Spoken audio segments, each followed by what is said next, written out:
Good evening, everybody. Please find a seat so we can begin tonight's debate.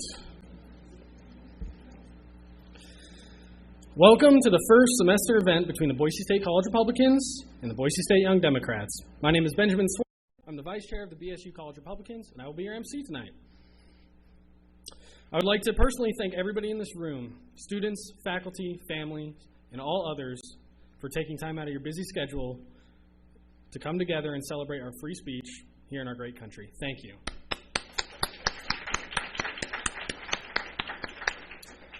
I would now like to take a few minutes to recognize the people who made this event possible. These people donated their valuable time and worked very hard to make this event become a reality. First, the Secretary of Boise State College Republicans, our very own Miss Amelia Albanese.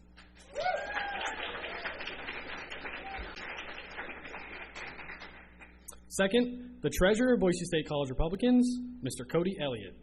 Not sure where he is. Our moderator for the evening, Dr. Rulon Wood. Dr. Wood is an assistant professor here at Boise State, specializing in communications, instructional technology, and filmmaking. Thank you again, Dr. Wood, for donating your time to be here with us tonight. Thank you. Thank you to the members of our Boise State Security for volunteering their time to help ensure the safety of all who have joined us for tonight's event. Thank you. I would also like to thank the Boise State Student Involvement Center for helping us to reserve a room, coordinate seating arrangements, and provide essential audio and visual equipment for the evening. Thank you, guys. In the back.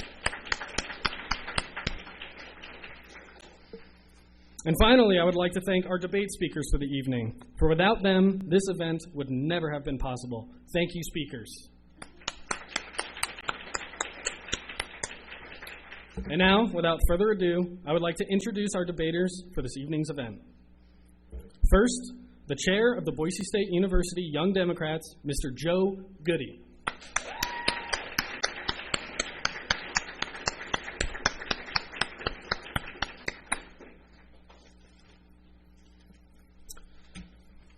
A member of the Inclusive Excellence Council at Boise State, and Mr. Goode's guest speaker for the evening, Mr. Dalton Teagues Dagondon.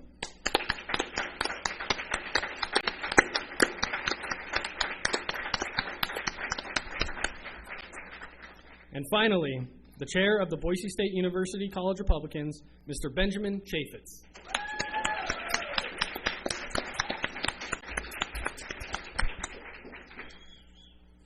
Tonight's debate, will be focused on current events on our campus and in our country at large. Recently, Dr. Scott Yenor, a political science professor here at Boise State University, published an article discussing the relationship between the transgender community and parental rights. His article has spurned a wave of debate between students and faculty here at our school and in the community at large, with some calling for his termination and others advocating for his right to free speech. Mr. Joe Goode and Mr. Benjamin Chafetz felt a public debate to be a good idea to encourage an open dialogue on the subject, as well as gain valuable feedback from the community. And so here we are. To be clear, this debate is on the article itself, not about the transgender community. The article. We will also be discussing two current events that have struck a chord at the national level: the Deferred Action for Childhood Arrivals, otherwise known as DACA, and the recent events in Charlottesville, Virginia. During our event, please keep in mind that interrupting our speakers, threats of violence or protest, or any general behavior designed to disrupt tonight's event will be met with expulsion from the debate by our security detail. This debate is and will remain a civil discussion. After all, this is what we all are here for. Before our debate begins, I would like to ask everybody, please silence your cell phones. You're allowed to take pictures or film, but please no flash. This event will last approximately an hour and a half. For the last 30 minutes of our event, we will be hosting a Q&A sessions for those who wish to ask our speakers questions about the topics we've discussed tonight. Please keep questions reasonably short and concise as to allow others to voice their questions as well. I will now turn the microphone over to our moderator for the evening to discuss the rules of the debate and begin tonight's discussion. Thank you so much.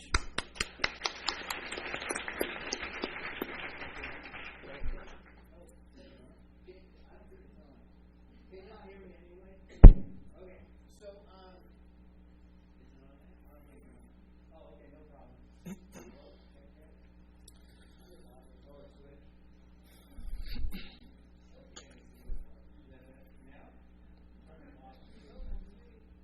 Check. Yeah.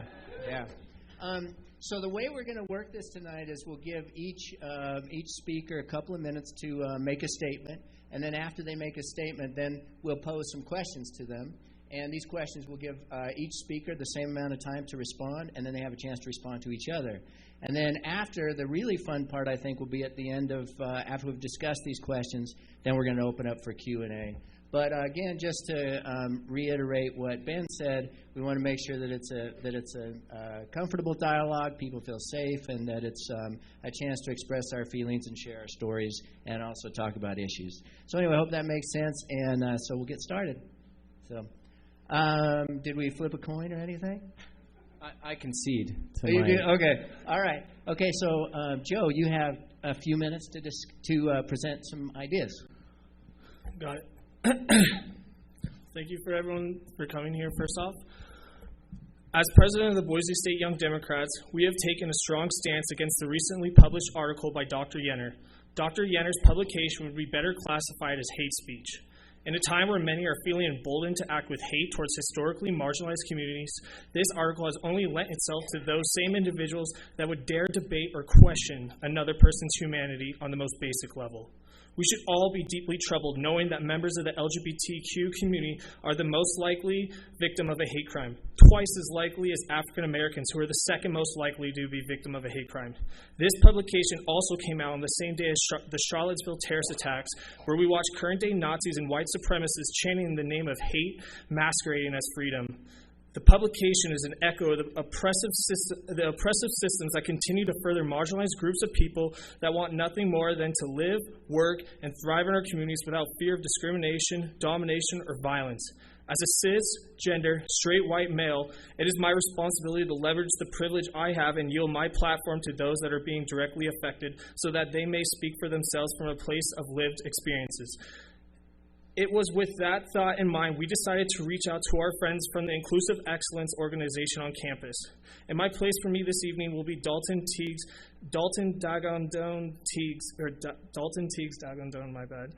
someone with lived experiences. I'm humbled that Dalton has offered the emotional labor of sharing his thoughts. I will never know what it is like to live a life of being victimized or marginalized systematically for my race or who I love. While Dr. Yenor is entitled to his freedom of speech, we cannot pride ourselves as a university that promotes equality, diversity, and inclusion when this publication targets those from marginalized communities. This publication contradicts the foundation of what we hold as a community standard here at Boise State. It is my sincere belief and concern that this piece alienates community members here at Boise State rather than giving any freedom. I hope the university will not disappoint us, and I implore our administration to hear our voice and take action. With that being said, I'd like to concede to Dalton and have him speak for the portion concerning the article by Dr. Yenor. Good. Okay, thank you.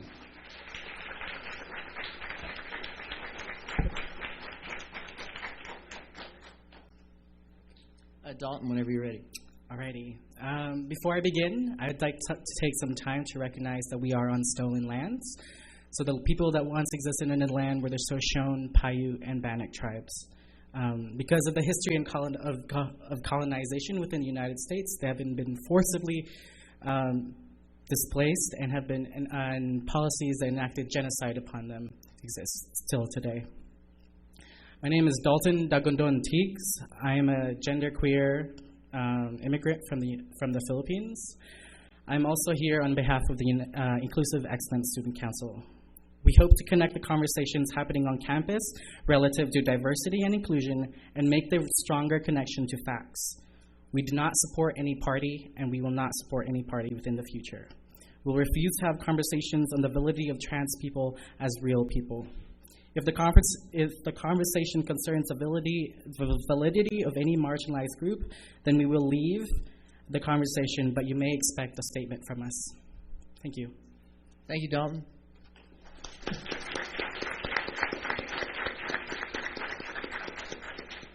Ben. All right. So my opener's a little shorter. It is truly, sincerely from the bottom of my heart, an honor to be here tonight. We worked really hard to make this happen, and I'm really, really excited to have an opponent like these two gentlemen. I think I've debated Joe before, and Joe has always carried himself with a measure of decorum that has always astounded me. He debates in a way where he is willing to listen to the opposing viewpoints, and I know he wouldn't pick anyone that wouldn't do the same. And he doesn't resort to attacking the arguer here. He attacks the arguments, and he does it in a very form fashion.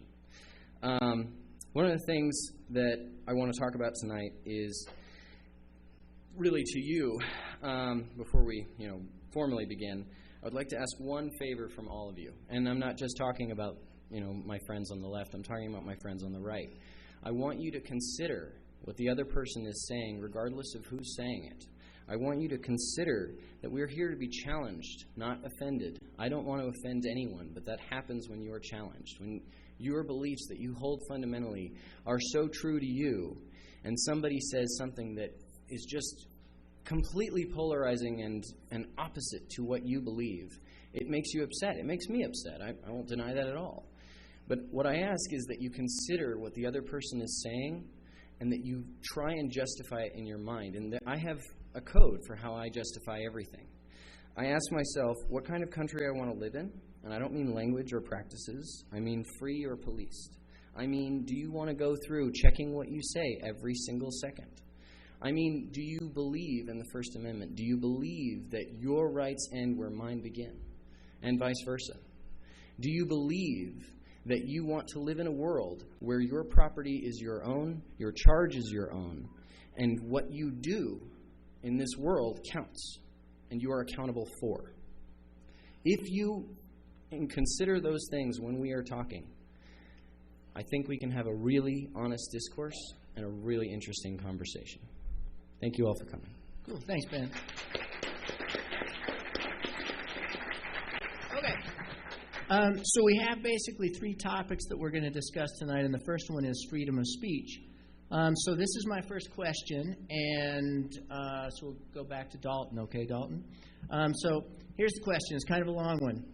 There have been several examples of speech being limited at university campuses over the past several years in which students shut down speakers because they had strong opposition to the political views of the said speakers. In these cases, the speakers presented ideas that some considered hate speech. So my question is two-part. The first one, is it okay to shut down certain speakers on a university campus? And second, how do we determine what is hate speech?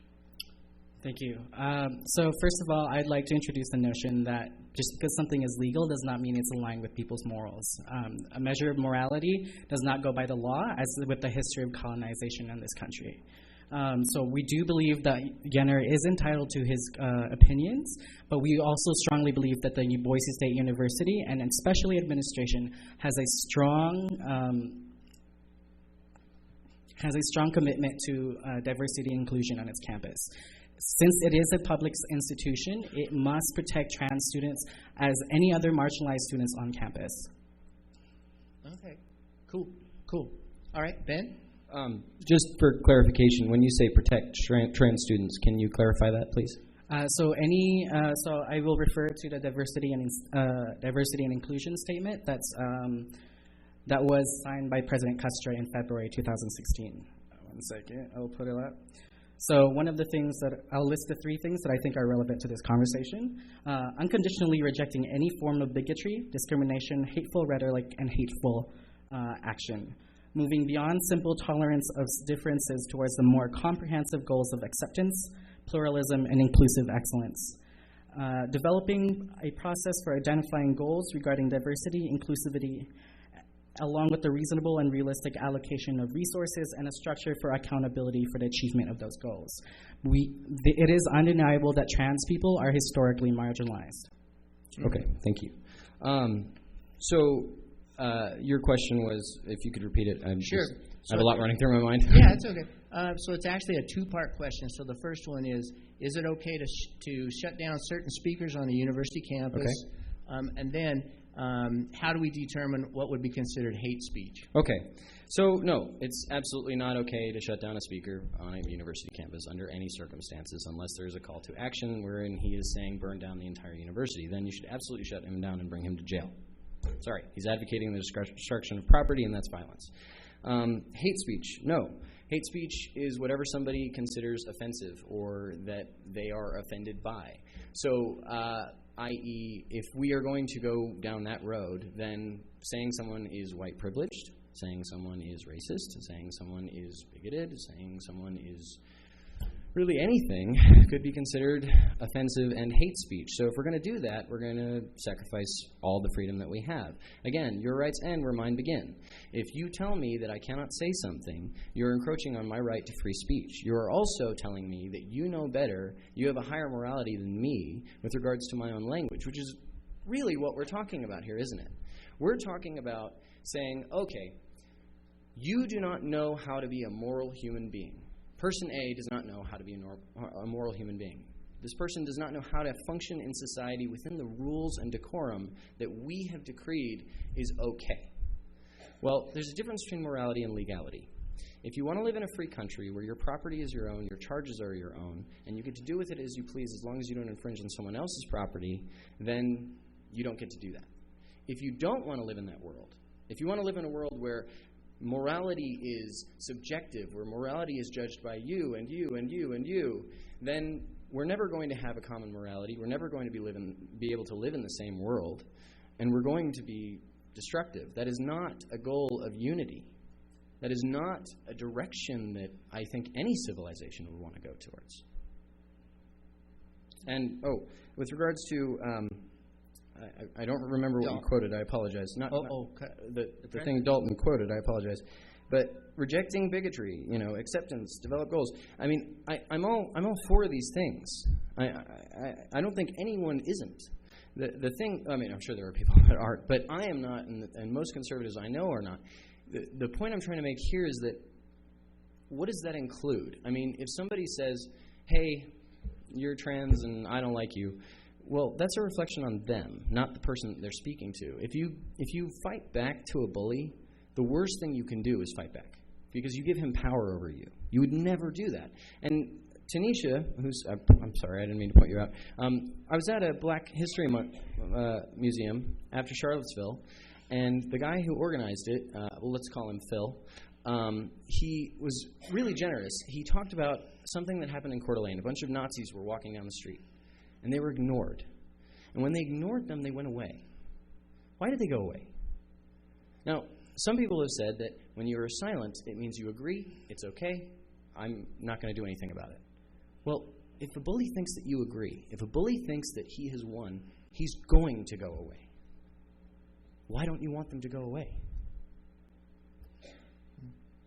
Dalton, do you care to respond? Yes, I do.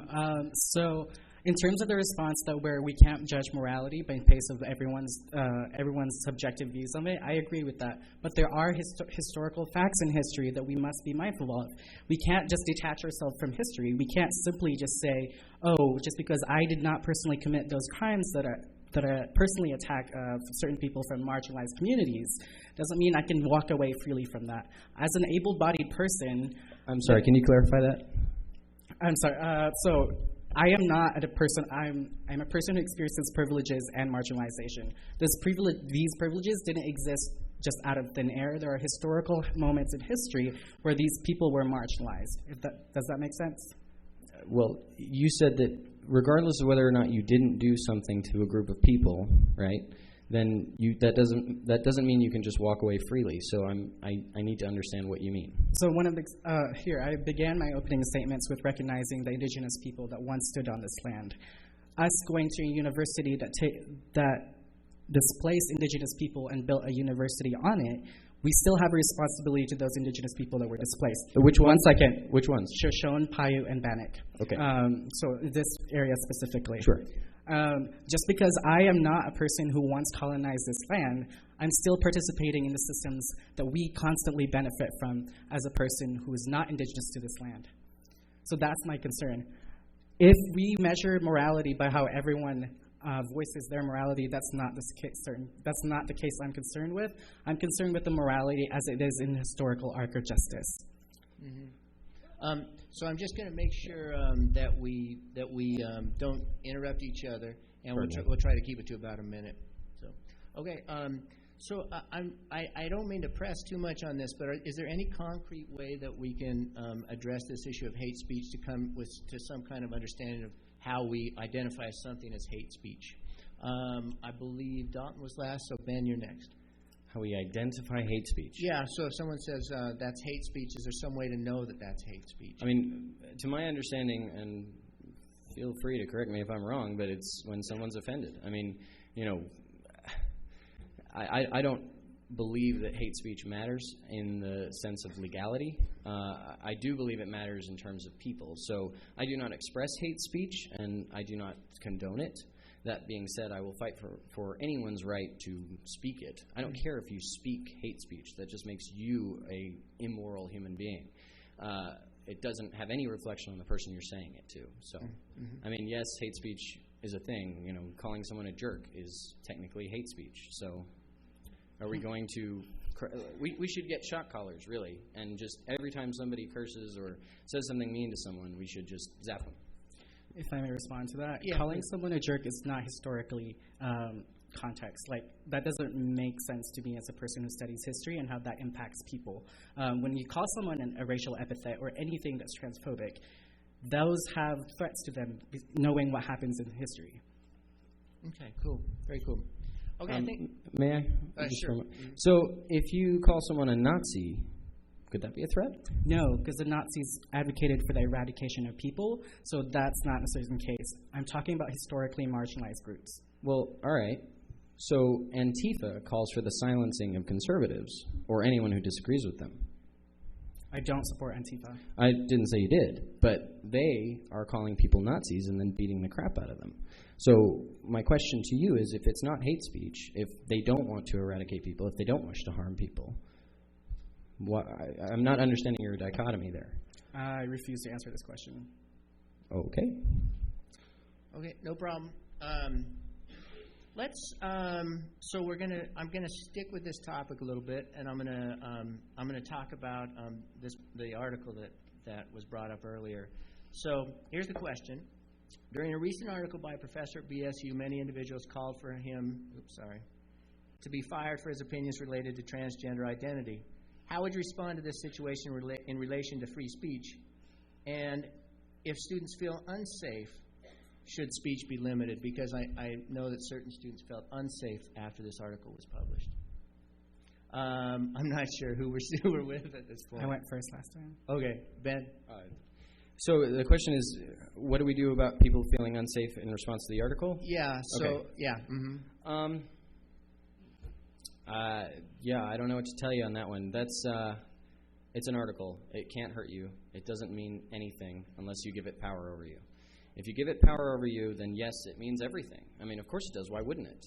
But if you ignore it, it will go away. It doesn't matter. He's not advocating for transgenders to, be thrown in jail. He's not advocating for transgenders to be harmed in any way. The article specifically talks about undermining parental rights.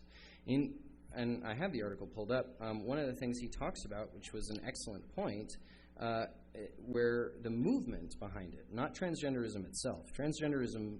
So again, guys, conservatives don't care if someone is transgender. The majority of them don't care.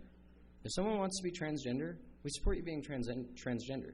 The point where we draw a line is when you ask us to pay for it, or you tell us that we cannot speak a certain way. When we can't speak a certain way, we have a problem because we believe in the First Amendment, which is that I have the right to speak how I please. So I guess I better wrap it up. But the thing that he talks about with regards to evidence is he mentions that in the territory of Ontario, they passed a law allowing state agencies to prevent families that will not affirm a child's chosen identity, gender identity, from adopting a providing foster care, or from adopting a providing foster care to and providing foster care to children. So they're saying, hey, even though you're a parent, even though you want to raise this child, you do not have a right to, help decide this thing for an 8-year-old kid, which they shouldn't even be thinking about anyway. So my time's up. So, can you repeat the question, please? Sure. So it just comes down to this issue again of free speech. So many folks felt unsafe after this article came out. Does that throw us into the realm of hate speech where it should be limited? First and foremost, the IEC does not stand for the termination of Dr. Yenor. We do not believe that the termination of Dr. Yenor will eradicate transphobia on campus. What Boise State has a responsibility on campus to make sure that students do feel safe is to change policies to make sure that faculty, currently there's no policies that make sure that faculty have continuing education for diversity and inclusion. Secondly, the Ontario case, since conversation was brought in, there is a strong correlation and data with facts. I might add that 90% that parents who support trans youth, there's a 93% reduction in suicides. So yes, if we think about this as something that's isolated in history, we might not be able to put we're not able to put what history has behind it. But when we consider there's a history of trans youth committing suicide because their parents are abusive to them, then we have to consider that if the parent refuses to recognize the child's identity, then they're actively causing harm to that child, and so the state must step in. Okay. Cool. Do you want to respond? Yeah, the state must step in. So the government saying, hey, you're not smart enough to raise your child correctly, we're going to do it for you. No, sorry. There's data we're behind talking that. We're talking about the group, which you claimed earlier, has the highest suicide rate of any group in the U.S., I did not, right? Joe did. Oh, pardon me. One of you did. According to Williams Institute at UCLA and American Foundation for Suicide Prevention, kids in general are at risk of suicide for 4.6% of the entire population. 41% of transgenders attempt suicide, and after prevalence of suicide is elevated among those who choose to disclose they are transgender or gender nonconforming to their friends. 50% of those who tell their friends they are transgender attempt suicide at some point. 45% of transgender people whom have undergone hormone therapy attempt suicide. So the number actually increases after they get the hormone therapy. So when you say that parents entertaining the notion of getting changing, right, in this way, that it helps them, the stats would tend to disagree. So can you, do you have respond to that? Okay. So as anyone who's taken a statistic class, just because there's a correlation does not mean there's a causation. So my personal understanding, I'm not speaking on behalf of the trans community, is that when a person goes through transition, they become more visibly trans, and so they might be more directed towards violence outside of the community. So yes, there are difficulties in transition. I'm not saying transition is easy itself. And some trans people don't choose, not all trans people go through a transition. But you didn't answer my question. I'm saying there's no just because there's a correlation doesn't mean there's a causation. Well, your claim here was that when the parents do entertain it, the suicide rate goes down. Where is the evidence for that? So it is by the Trans Pulse. I'm sorry? By Trans Pulse. It's an organization. Oh, okay. Do you have stats or? So it's 93% reduction of attempting suicide if parents support of their identities. So that's in direct conflict with what I just read. Yes. Okay. So I would agree with you that stats they can be manipulated. But when you have, an 8-year-old who is confused, right, regardless of what they're confused about, right, do you trust them not to change their minds later? I mean, I know, 40-year-olds. When young people go through or decide that they want to go through a transition, they are watched by people who care about their mental health and people who care about their physical health. I apologize. I should rephrase my question. How sure are you that a child that is 8 years old, or under the age of 18 for that matter, wants to go through something like this? I'm certain, as a person being one of them. Okay. So that's proof by example. So that's saying that, that's an argument from authority. That's saying that provide because you a I did sociological explanation? Please. So prime socialization happens at around age 5. So yes, while young people do not understand how to communicate or articulate how they identify, they do begin an inkling of what they truly feel. So let's just take girl A and say that she likes sports and she likes to do things that generally men like to do. And she's considered a Tommy boy. And she says to her parents, oh man, I really wish I was a boy. And she grows up, and instead of getting hormone therapy. She just has, kids and gets married to a man and, moves on with her life. Should that child have had entertained this? I will just tell you that from the study of sociology, there's a difference between gender expression, which is one how choose to present themselves, and gender identity, which how one feels that they are. So should that child have entertained this? If the child wants to go through that process and identifies as trans, yes, but not all trans people, I will repeat, not all trans people go through transition.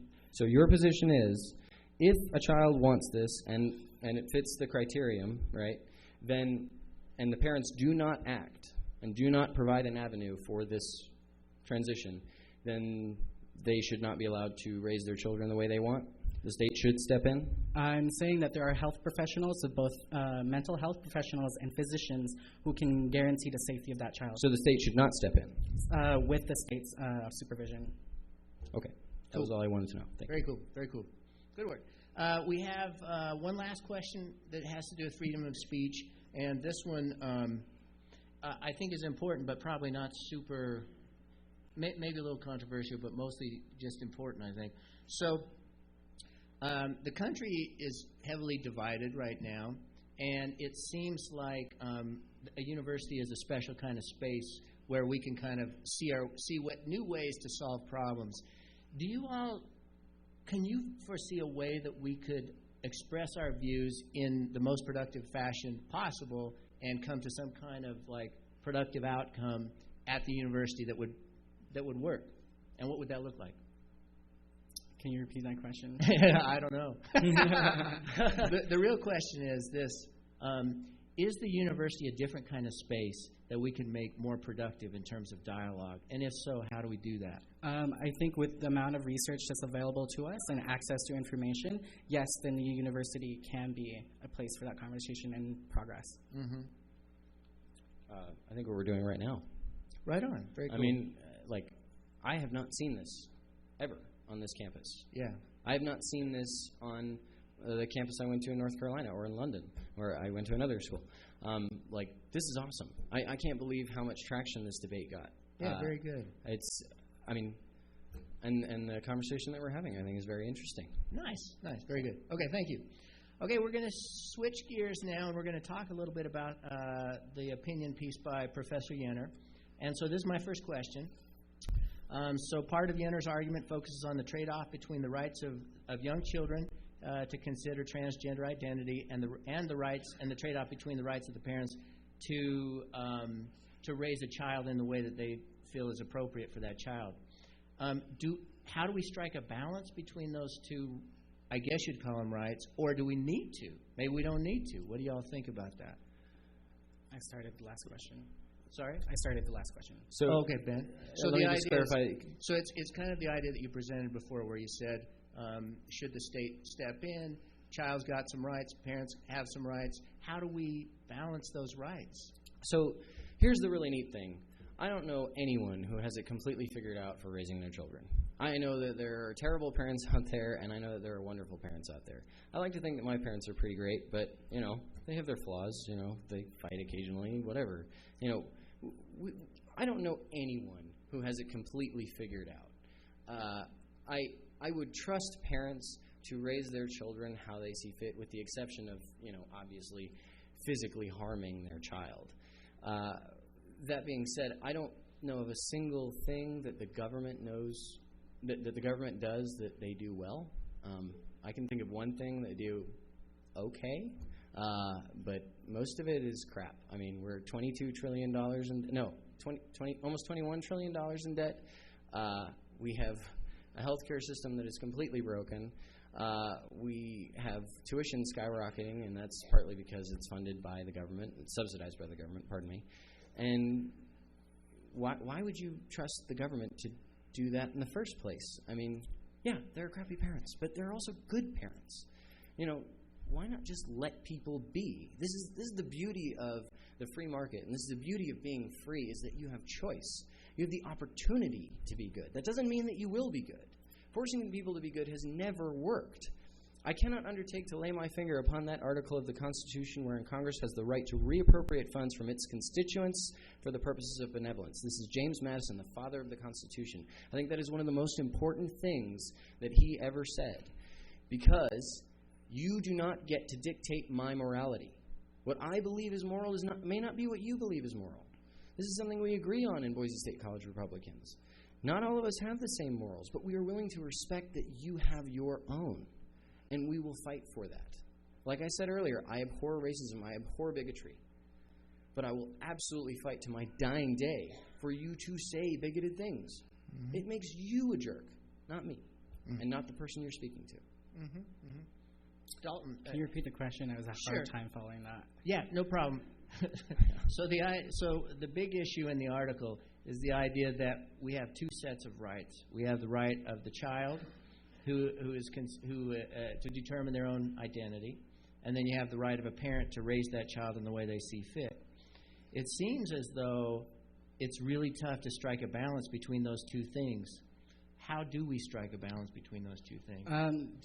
The rights of parents and the right of children do not necessarily have to be put towards each other, but when we think about the historical context, I'm going to make sure that everybody gets this, is that children are an underrepresented class in terms of like access to power and representation within the system. So yes, the government has an obligation to make sure that people who are unable to access the services that they need, if they need services, then the government has a role in stepping in. Parents have if parents are concerned with the well-being of their child, they will respect the child's identity. Yes, there are bad parents, and there are also good parents. Just because a child is not physically abused by their parents, it does not mean that they are not abused by that parent. Mm-hmm. Mm-hmm. Ben, you want to respond? Yeah, there's one thing he said. I'm trying to get it back in my mind, and it just escaped me. But I'll swing it. I think it's really important to know giving power to kids seems like a really dangerous thing to me. Have you ever met a kid? Those people are awful. When you think about how they treat each other, I got beat up every day in middle school, and it hurt. I had a deviated septum. It was awful. But enough about me. Kids bully each other. They make fun of each other. What kind of power do you want to give a kid? They don't know what they want. They don't understand rules. They don't understand anything but what we teach them. Should we lower the voting age? Should we put them in the Senate? That seems just no. I don't see that working. I don't even trust most adults. Why would I trust kids? Yeah, that's where I am on that one. So, is there an age where? Because you mentioned some statistics, is there an age where it would be appropriate for the child to make the call? To transition? Mm-hmm. I don't think there's a specific age. People develop at different rates. So yes, with the assistance of a mental health professional and a physician, yes, then the child can make decisions. Cool. Okay. Then it's placed in the responsibility of those physicians and mental health professional. Okay, cool. So the second question is related, and it's again one of these trade-off questions. So if individuals feel strongly that an issue related to sexuality is embedded in a religious belief, let's say a religious belief, then how do we address the issue of someone believes that this is heavily embedded in their religion? Can we limit their religious belief based on the child's ability to make that call? Can you repeat that? Yeah, let me state it this way. So let's say someone, and we don't even have to limit it to religion, but I'll use that as an example. Let's say a parent has a religious belief that they don't think this child should be able to transition or make that call until age 18 or whatever. Let's say there's a religion like that. What do we do when those two kind of systems come in conflict? Do we side with the religious belief, or do we side with the child, or is there some way to come to some kind of resolution? You can measure the data and make sure that that's how you can measure it. So when parents usually are in that position, their children are more likely to be more high-risk behavior. Not saying that there's a direct correlation, but saying that if any party is being caused harm in that situation, then then whoever is in the need of help needs the help. Kind of like a blood transfusion for somebody whose parents are what's the faith that won't allow transfusion? Yeah, sort of that kind of situation. Faith A. Yeah. Is that kind of the deal? I'm not sure if I'm familiar with the. Certain religions, like they don't want people to get a blood transfusion, but if the child's life is in danger, then the hospital can step in and say, boom, they got to get a blood transfusion. If I'm understanding that correctly. That would be a similar situation. Yes. Okay, cool. What do you think, Ben? So the question I thought that was asked was answered. I felt answered something else. So I need to clarify as well. Are you asking whether if religion and morality with regards to transgenderism is in conflict, which supersedes? Exactly. Okay. I feel like it's up to the person. I mean, again, if you want to live in a free country and you want to do that and you're willing and you don't care, you care more about becoming a different sex than your religion, then go do it. I don't really... But is the article kind of saying that in a sense, like in the article, is it saying that if the parent has a strong belief, then they should be able to limit the right of the child, or it could go the other direction? Oh, well, yeah, that goes back to what I was saying earlier. Mm-hmm. Right of the child, what are you talking about? I mean, a child under 18 years of age is the parent's charge. Mm.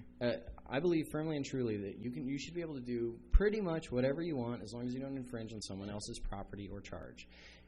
A kid is your charge. If you decide that you don't want your kid to do this, you have every right to behave how you want to behave. That's a person's life. You are their parent. You are in charge of raising them. To me, saying that, as the state, just because a child has voiced interest in changing his or her sex, does not give them the right to tell me or anyone, person C, how to raise their child. That's ridiculous to me, and that's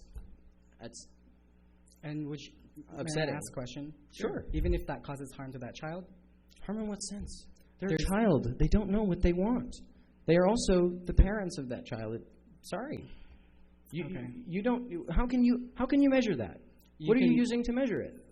Psychologists have measured it all the time. Early childhood trauma causes trauma in later life. I don't understand how this is very hard. Trauma?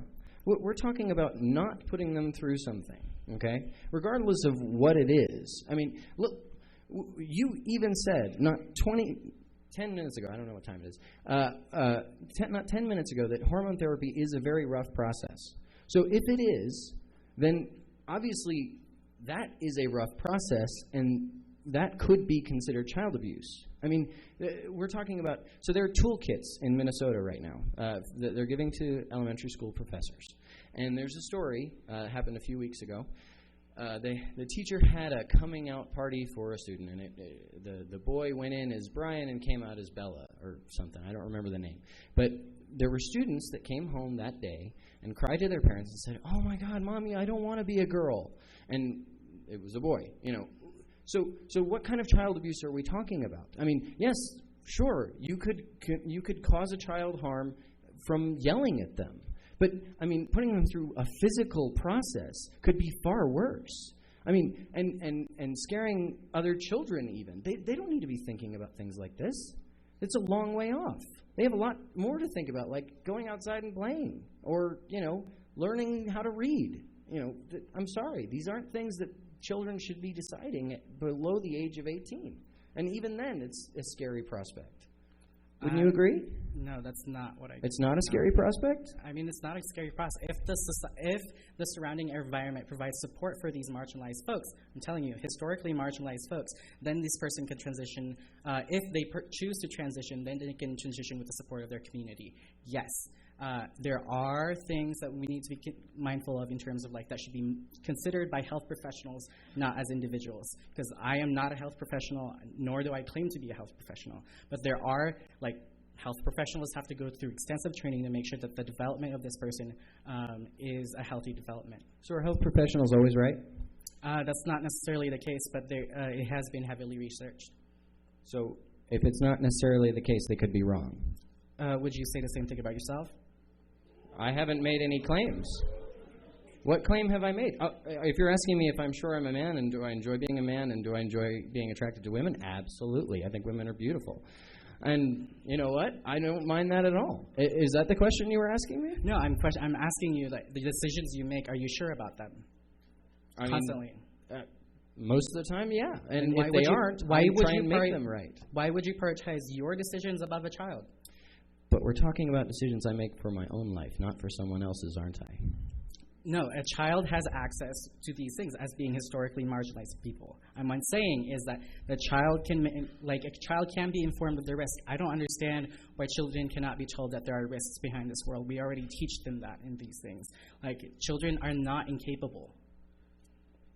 Children, so you're telling me that 99% of the time, children, when they say, I want to be the opposite sex, they're telling the truth and they're going to stick with it? I'm saying there are mental health professionals to make sure that they are sure. But we've just established they're not always right, aren't they? No, I'm saying then it is the responsibility of that health professional. I'm saying that there are institutions to make sure that the health professional is abiding by ethical standards.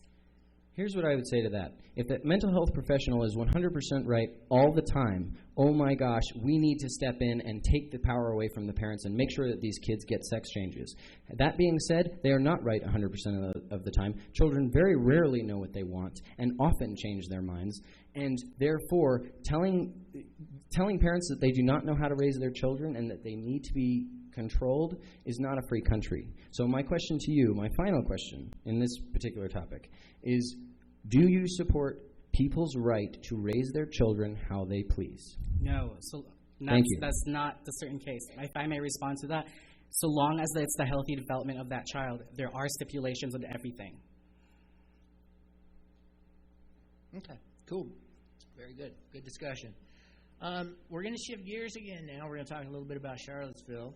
So the first question is... So I was to understand that Joe was going to respond to that. Oh, Joe? Yep. Oh, come on.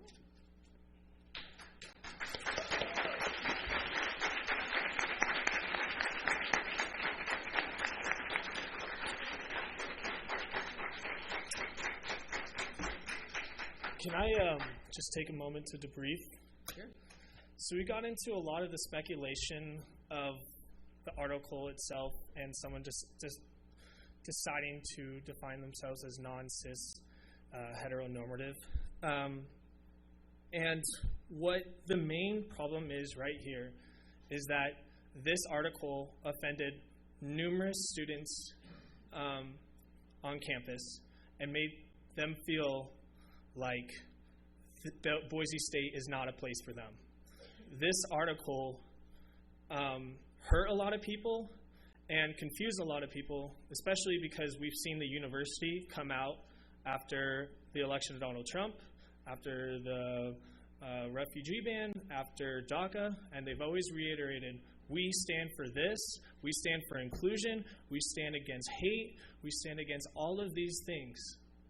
But yet, the Boise State has failed to reach out and make students who feel oppressed by this article welcomed and accepted on this campus, and I think that's a problem.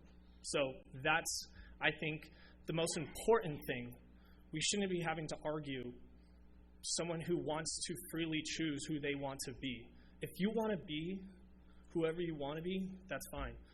You should not deny their freedom to choose how they want to freely be. Just as a follow-up, why do you think that Boise State had a different reaction to this particular issue? To be honest, I think Boise State fears the repercussions they will receive, and I think they're acting timid. What do you mean? What kind of fears from the community? Or they fear far-right, alt-right organizations that will come after them and say, you guys don't stand for freedom of speech, when the fact of the matter is this isn't about freedom of speech. This is about groups who are marginalized and are further felt marginalized because of this article. Mm-hmm, mm-hmm. And Boise State fears groups like the Heritage Foundation and other far-right groups. What do you think, Ben? Which part? Why do you think Boise State responded, if in fact they did respond differently, why do you think they responded differently? Well, I mean, so he says it's out of fear that they did this. I think it would have been out of fear to fire Scott Yenor.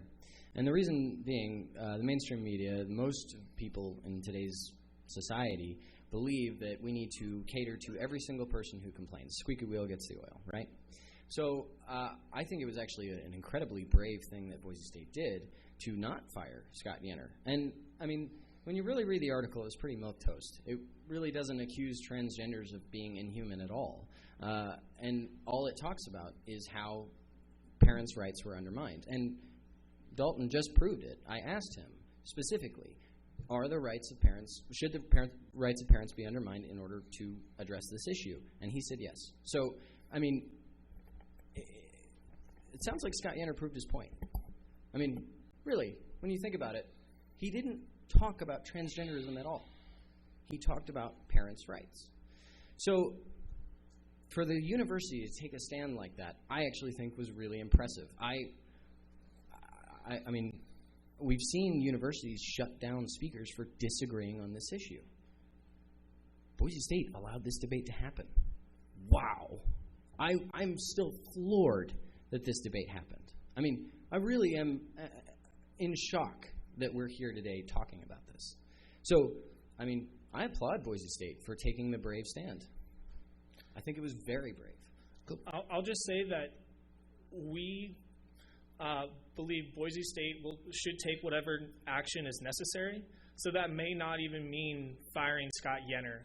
It may mean he just needs sensitivity training. It may mean he needs to be better educated, especially if he's going to be at a school where transgender students are attending and members of the LGBTQ community. And for that matter, he negatively referred to radical feminists. I'll be out here and say I am a radical feminist, and I hope everyone in this room is a radical feminist, because being a feminist just means you believe men and women deserve the same rights and privileges as everyone else, and you're against sexual exploitation, sexism, any of those things. So I hope everyone in this room is a radical feminist, and I hope the university realizes that in order to protect the LGBTQ community on this campus, they should be educating teachers so they better know. Mm-hmm. Can I ask a question? Sure.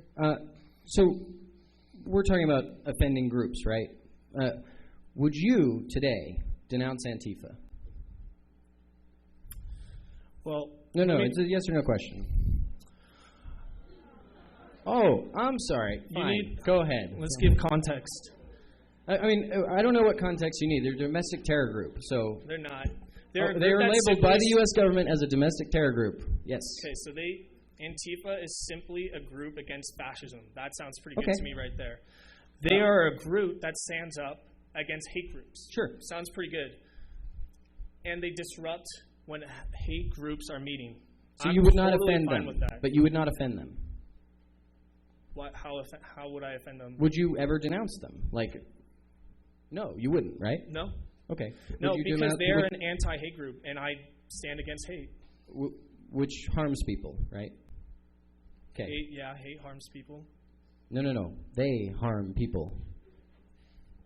They stab people. They beat them. Okay, so actually, according to the New Yorker... No, they don't? No. Really? No. There's actually been no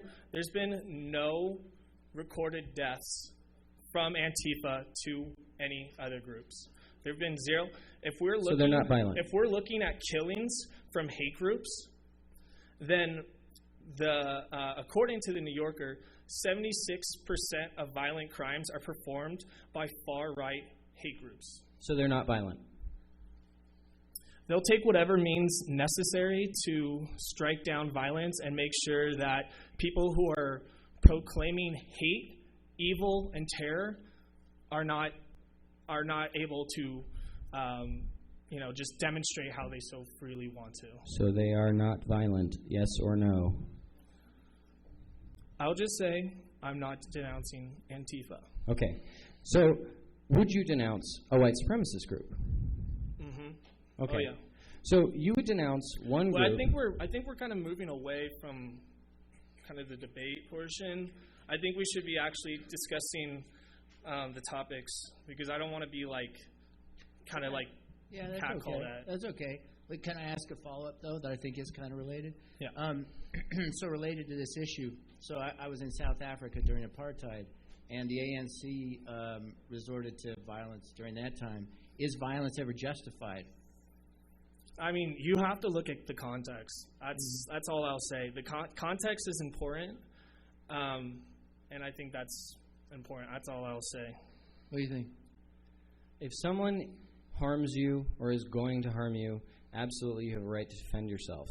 If someone speaks about harming you and does not call to action and just says, oh, these people suck, well, I'm sorry, you have no right to touch them. That would be assault. Mm-hmm. So, no, violence is not okay. I would not condone violence here. I would not condone violence anywhere unless I was defending myself. If somebody was punching me in the face, I would absolutely retaliate. That's not a difficult conundrum for me. I will denounce Antifa. I will denounce white supremacists. I will denounce anyone who harms anyone for disagreeing with them. I find that absolutely despicable.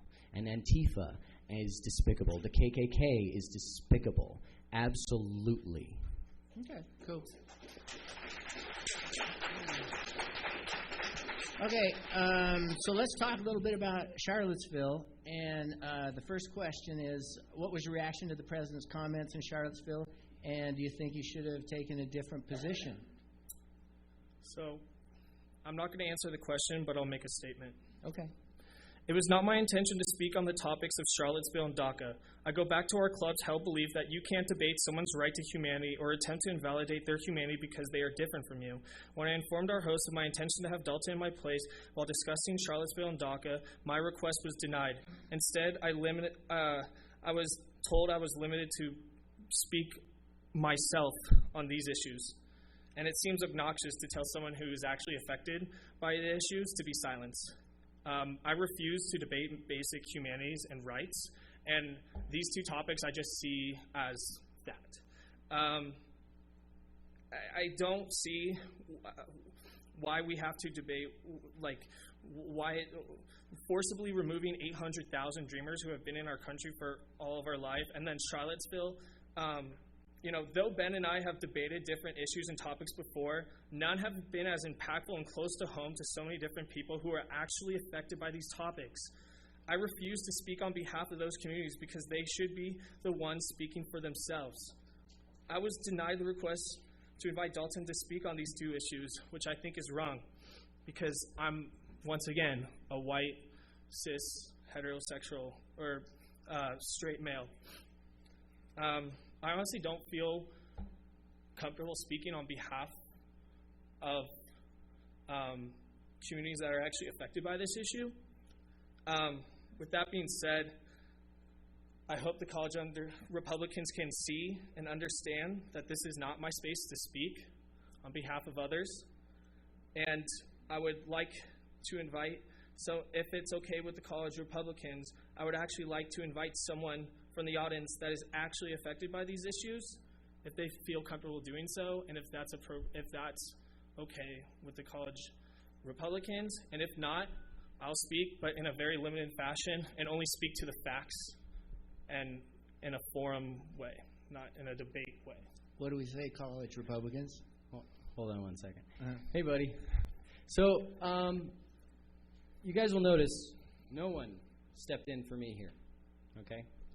The reason being, I have incredibly strong convictions, and I defend what I believe, and I only preach what I can prove, okay? Joe originally agreed to this debate, and it was a really exciting, awesome moment.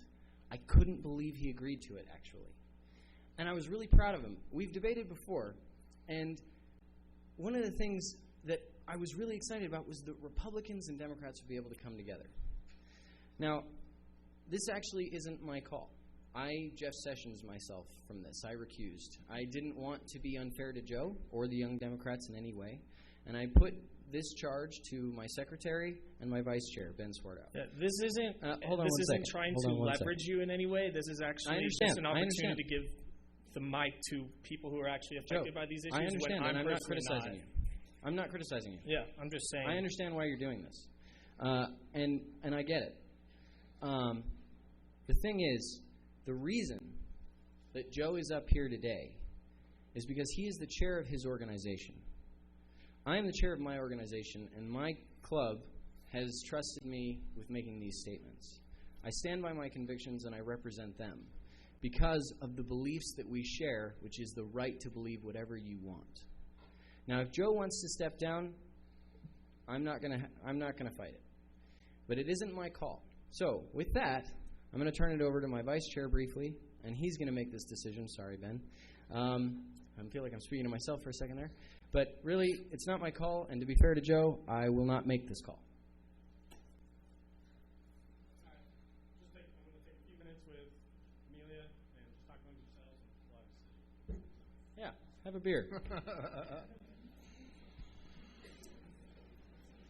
And we are back, ladies and gentlemen. Like I said, this isn't my space. So we've decided to let Joe have a guest speaker for the rest of the debate. This speaker will take up the remainder of the debate, so both Charlottesville and DACA. So I'll let the guest speaker introduce himself, and we'll go from there. Thank you. Hi, everyone. My name is Jimmy Moss. I am with the Boise State Speech and Debate team. I know I debate a lot about these issues. I care a lot about these issues, and while I am certainly privileged in some regards, I still want to speak about stuff. So, yeah, my views do not reflect the Young Democrats organization, probably. I'm probably more left, but just keep that in mind. So, Remind me of your name, I'm sorry.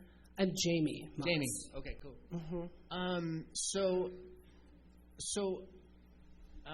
At this point, are we going to go with the questions about Charlottesville, or are we going to something else? Again, I've recused myself, so it's y'all's call. Are we going to Charlottesville? Okay. We can do either. I could talk about either all day, so whatever you want. Okay, cool. Very cool.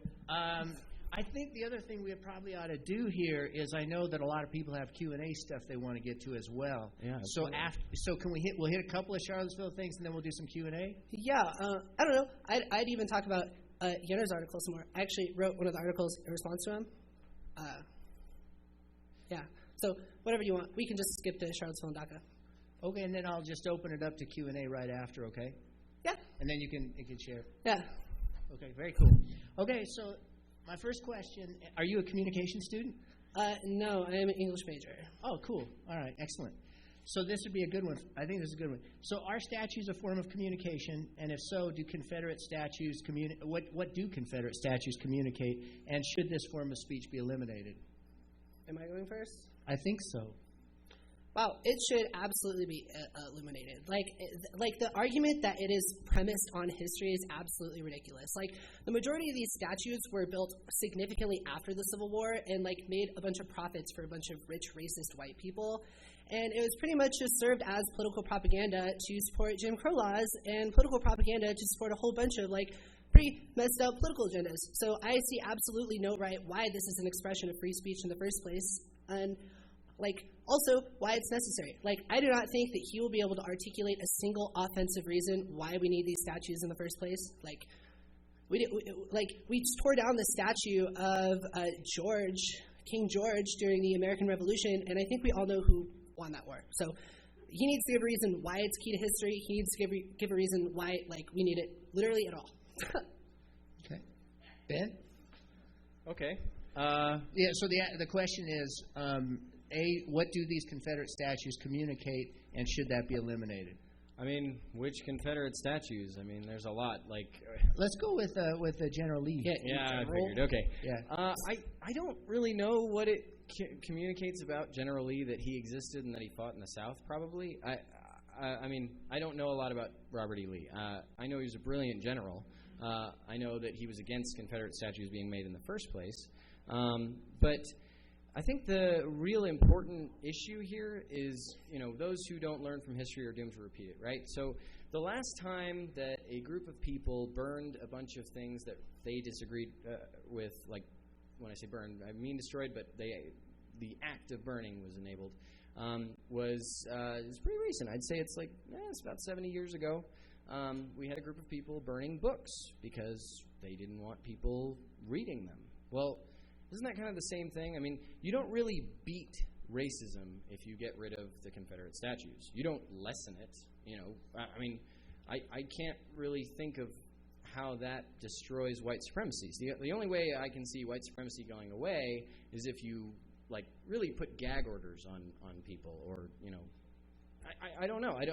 I don't really understand how destroying evidence of history lessens its effect on people other than silencing it.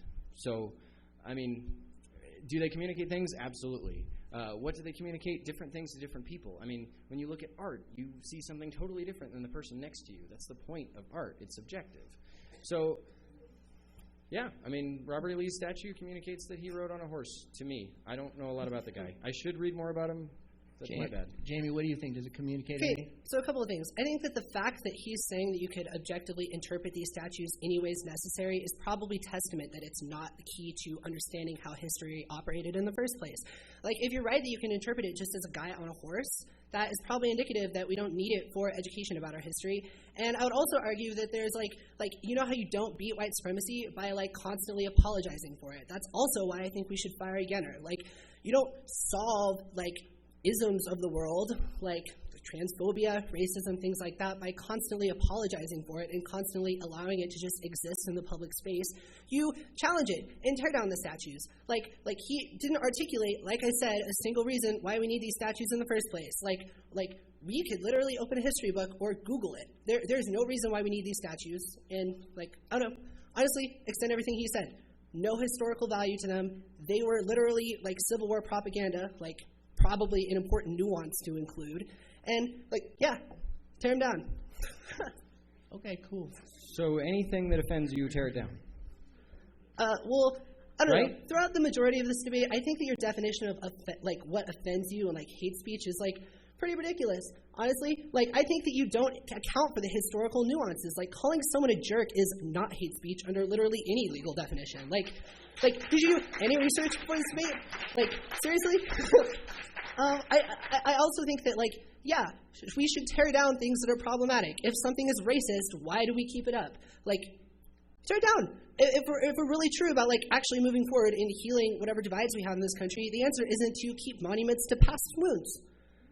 You haven't given a single reason, right, why we should tear it down, and you haven't given a single reason why, me calling you a jerk is hate speech. You don't have any historical nuances, and you don't have, any offense here. It's defense at best, dog. Yo, Kat. That's interesting. So let's talk about that for a second. Let's talk about what we're really talking about, which is let's talk about hate what speech. we're talking about. So, let's say that Group A is offended by abortion, and let's call Group A Christians, right? Okay, Should we get so rid let's of just abortion? call them Christians. Why are we Group A? Christians are offended by abortion. Okay. Well, it was a pretty simple question, right? Keep going. So they're offended by abortion. They're offended by being called racist. They're offended by being told that what they believe is wrong. Should we silence those people? Personal opinion, yes. But So, also, can I again- finish though? Don't talk over me. What I'm going to say on this is I think that that just doesn't account for the historical nuances of the issue. Christian people, if you conservatives are right that our country was founded on Christian values or whatever, that is testament to Christians have occupied a lot of power constantly throughout all of American society and all of American history, which means that whether or not they're offended is irrelevant. They're not politically oppressed. I don't think anybody has been sent to the gulag because they didn't agree with abortion. But marginalized communities like transgender individuals have literally been sentenced to death because of those types of identities. So I think that it's pretty bad analysis to engage in these types of discussions without accounting for power dynamics within society, which is something that you have absolutely no analysis of and absolutely no way to account for these types of things in the first place. So what you're saying is that people who are racist should be sent to the gulag, and they should not have the right to free speech, and the First Amendment really doesn't apply to anyone in the U.S. if they disagree with you. I mean, I would argue that free speech throughout all of history has been completely arbitrary. Okay, you could also not clap over me when I'm speaking. Thank you. guys. We don't have to play their game. Wow. Okay, I actually haven't talked yet. Well, it's okay. So here's the deal. When you are talking about taking away people's rights, my question to you is, what amendments do you agree with? I guess my position here is, like, even in the societies where speech is the freest, it is still illegal to yell fire in a crowded movie theater. And the reason for that is because it puts people's safety in danger. Like, people should be prioritizing people's access to safety over an arbitrary, nebulous right to free speech, right? So in this case, at the point where a transgender individual's lifespan is like 30 years, at the point where 30% of the homeless population is transgender, while only occupying 0.01% of the population, is indicative that people's actual safety is at stake. And I think in this instance, you should probably prioritize transgender individuals' access to life over your nebulous right to say whatever you want, no matter how ridiculous it is. So there's really no amendment that you agree with? What kind of a question is that? Like, it's a simple one. There are several. There are Supreme Court rulings which say that there are limitations to free speech. I can support free speech, but also say that, like, Yenor should probably be fired. Okay, we're going to kind of go back to the old format. Sure. Okay. So this is something I'm wondering about, and it's because of what Dalton said. So he mentioned that historical context has a big bearing on whether something is hate speech and so forth. Is there any way to keep those statutes around and provide a historical context where they could be used in a productive fashion? What do you mean? So, for example, if instead of saying we pay respects to this General Lee statue and we put him on a pedestal, maybe we have a more complete rendering of what that history was at the base of the statue in a museum, so that it's an artifact that shows how oppression worked and so forth. I mean, I don't know. Like, I feel like that's just going to, like, more lengths to just keep the statues around for no reason. Like, I still don't see any offensive reason why we need this to learn about history. Like, honestly, just Google it or go to your U.S. history class. Like, why do we have to add things on? Just, like, take away the problematic issues of society in order to fix it. Like, there's no reason why these statues are necessary to educate people about these kind of things. And honestly, if people's only education about the Civil War is through statues like these, then maybe that's indicative of a larger problem that goes beyond the statues. Mm-hmm. Ben, do you have anything? So what I'm hearing is a perfect society is one that doesn't offend anyone, and really, if you see something wrong, we need to take it away. We need to take it out of the equation, right? So if I have -1 and I don't need it there, I need to just erase the negative. Well, that doesn't really work in a free society, right? So if you have a free society, you get to have people who suck and people who don't, right? And you get to make choices in that world, right? So let's say person A opens up a beer hall, and they don't want to sell to neo-Nazis. Well, somebody comes in, tries to buy something, says he's a neo-Nazi, doesn't get the sale. Well, he can open up a store right next door, call it a beer hall, and sell to neo-Nazis and steal all that business. What a wonderful opportunity. He sucks. He's not somebody I want to associate with, but he has that opportunity. What I'm hearing is that, this person proclaims that he's a neo-Nazi. He's for neo-Nazism, so he needs to be taken out of the equation. And the things that he believes in or supports also need to be taken out of the equation because I disagree with it, regardless of whether there's any legal standing for it, or if there is someone else who disagrees with him or has a different morality than him. No. James's morality is superb above all, and we should bow to it. Is that correct? Okay, so honestly what I heard is if there is a problem, we should solve it. Of which, yes, like, we should probably eradicate Nazism. I don't feel uncomfortable saying that. Like, excuse my French, but fuck Nazis. Like there is honestly no like, what's a Nazi? I'd love to hear your definition of what a Nazi is. No, because it's such a wide. Well, I was under the impression that I had the opportunity to speak right now, and that the Q&A thing was later. So thank you, audience, for contributing. We'll get to Q&A later. We'll do Q&A in just like 15 minutes. Yeah, thanks, but no thanks. Also, yeah, like, Nazism should probably be erased. Like, I don't think that, like, my position is that everybody that I disagree with should just be, like, destroyed, but that maybe Nazism is something that we should be trying to destroy, and that we shouldn't be making excuses for or apologizing for it, which you appear to be in favor of. Like, Nazi apologism is Nazi apologism. So I've said 3 times, probably more than that, I don't care what you believe. I probably abhor what you believe, some of you, or some people, but I will fight to my dying day to protect your right to believe whatever it is you want to believe, including James here. I fundamentally pardon me, I apologize, I just met you. I will fight to my dying day for him to believe what he believes. And I would hope that most of you would want to live in that world. If you don't, that's fine. But guess what? We are in this country under the U.S. Constitution where we get to do that. And that's a really, really beautiful thing. And I hope that people here realize that that's something that we need to fight to preserve. Okay, quick question, practical question. What do you all think are some practical steps that we could take to start to improve race relations in the United States? Some practical steps.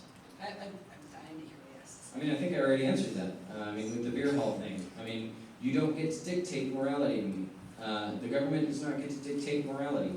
So, you know what? If you're a racist, that's a reflection on you. Racism sucks. No one in this room disagrees with that I know of. I can't look to anyone in any of these chairs and say, that person is for racism. I'm certainly not. That doesn't mean that I have a right to tell someone how to live their life. I'll probably punch a racist in the face if he does something, like if he harms someone, but that's me being, emotional. That's not a legal thing, right? I don't get to send him to the gulag. I don't get to execute him. I don't get to silence him, right? I'm not the government, and they don't have a right to do that either. So it really comes down to, what are you willing to do? Well, okay, the biggest thing for me, the best solution for getting rid of racism is what Morgan Freeman said. Stop talking about it.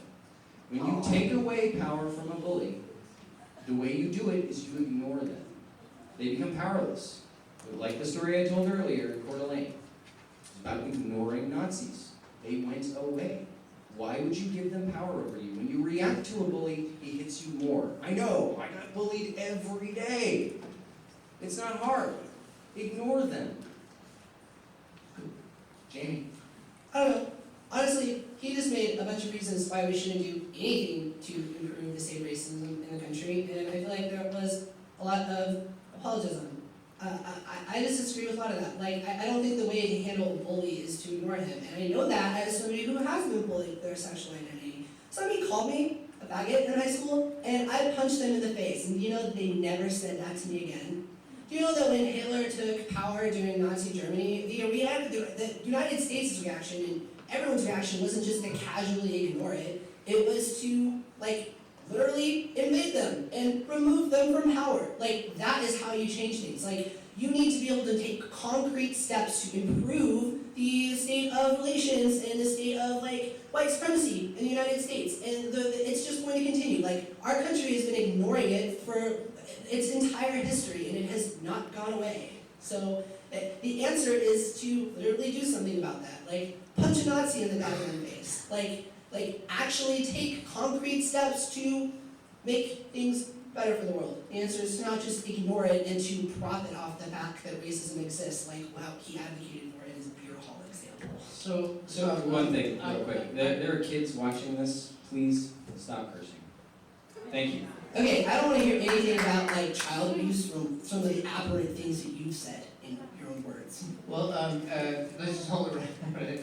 So here's one of the concerns. So in terms of practical ways that we can address race relations, we have ignore it and punch somebody in the face. Is there anything else?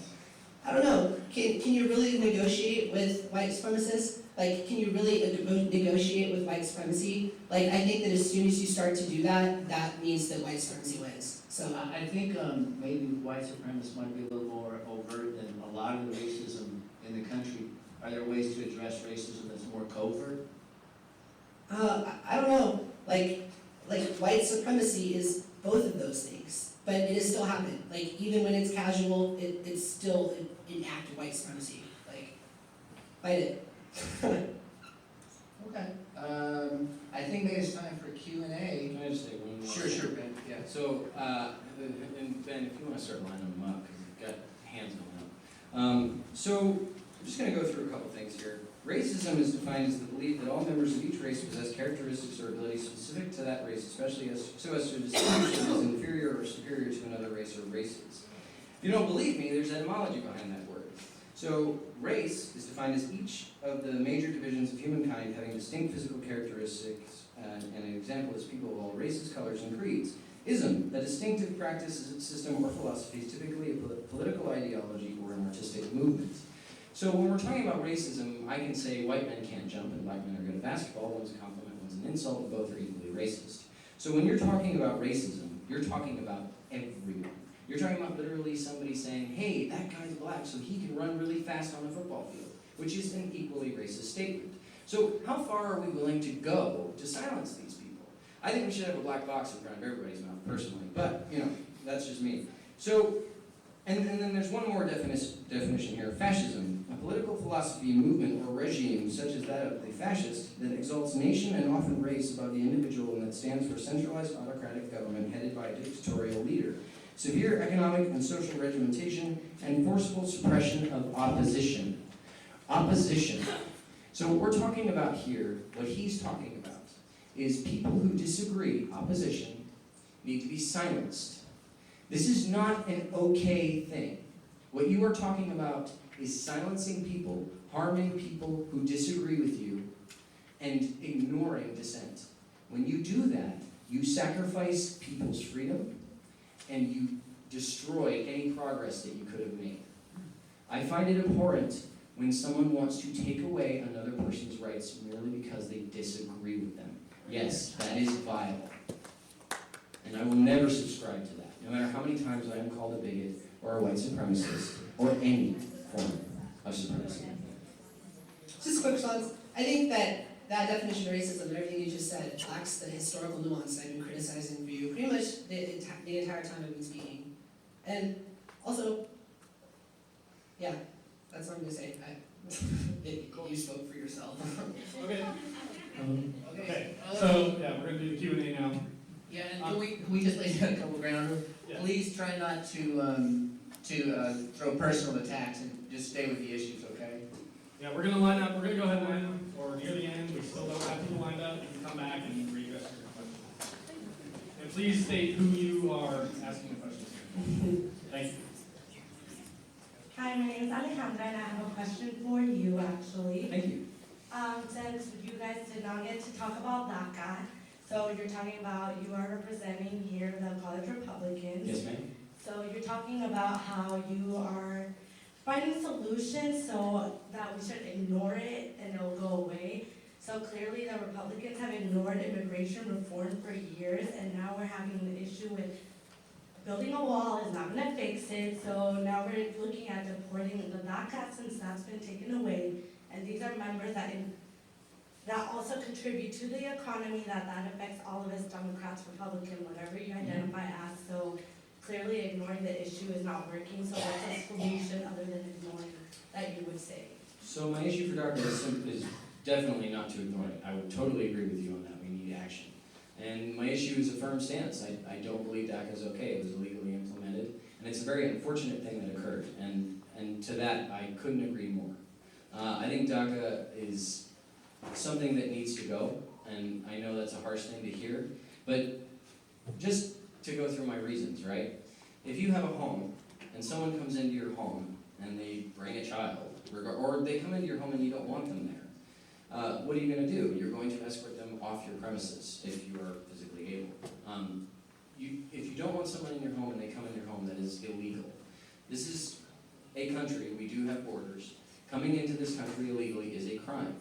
If you rob a bank and you have a child, this is actually Dr. Kelly Ward's rebuttal to this, and she's running, doesn't matter. She's running against Jeff Flake in Arizona. But what she says is if you rob a bank and you get caught, right, and you give the money to your family doesn't get to keep the money, right? You go to jail, the money gets taken, and that's it.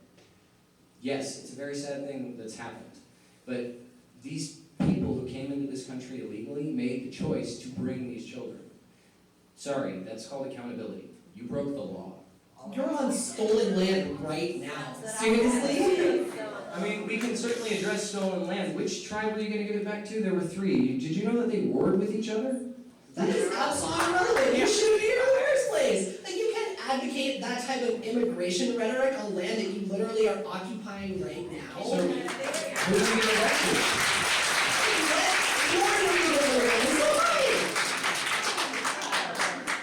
I mean, you're entitled to your beliefs, man. That is just objectively true. Not really. So sorry, about the long history of the American. Which tribe built Boise State University? Which tribe built the dam that Idaho Power runs? All right, can we get back to the actual question? Please. Debate part is over. Debate part is over. Please address the person's question to who it's addressed to. Thank you. Pardon me. I'm the moderator. Like, why are you doing that? Yes, ma'am. Okay. My name is Devin. Nice to meet you. My question is for you. Before I ask my question, I also want to mention the fact that you said you got bullied every single day, so obviously ignoring it wasn't a problem, or wasn't the solution. I'm sorry, what was that last part you said? Ignoring it wasn't a solution because it continued to happen every day. Wow. Here's Different my guys, question. but yeah. You mentioned that the worst thing to do is fight back towards a bully, and that staying silent allows the bully to believe they are agreed with, which further leads to them discontinuing the abusive behavior. As a citizen of a country that was revolutionized upon standing up to a bullier, King George III, and demanding our own rights through colonization in a new territory, do you stand by your previous statement that bullies should be ignored to ensure the best possible outcome? So which country would you rather live in? I mean, honestly, like, what country has fought racism harder than the United States of America? I can't think of one. What about the 300,000 white privileged males that died in the Civil War to end slavery? So are you saying that we should stand up to it then, or not? Because you keep switching back and forth. Should stand up to what? Are you talking about people The being bullies. racist? The bullies. The bullies. I'm actually talking about the American Revolution when King George III was the bully, and we said, actually, screw that, we're going to stand up for our own rights and take care of ourselves, and that's how our country was born. So King George was infringing upon our property, i.e. trying to raise taxes from 2% to 4%, I believe. I could be wrong on that off by a bit. But the point is, he's infringing upon our property, and therefore we had a right to, well, we didn't really have a right, we made it a right to create a new country that, you know, was free. So I don't really understand your question, but I'd be happy to talk with you after. You just answered your own question. At what point can you make it right? At what point are you allowed to make it right? Also, a country free for who? If it's property rights, it's fine, but not if it's racism, right? So if it's property rights, Please address your questions when you get on. Yeah. Thank you. When is the Republican VP going to be in charge of that? You were a guest speaker. You're not even supposed to be up here. Yeah. Ad hoc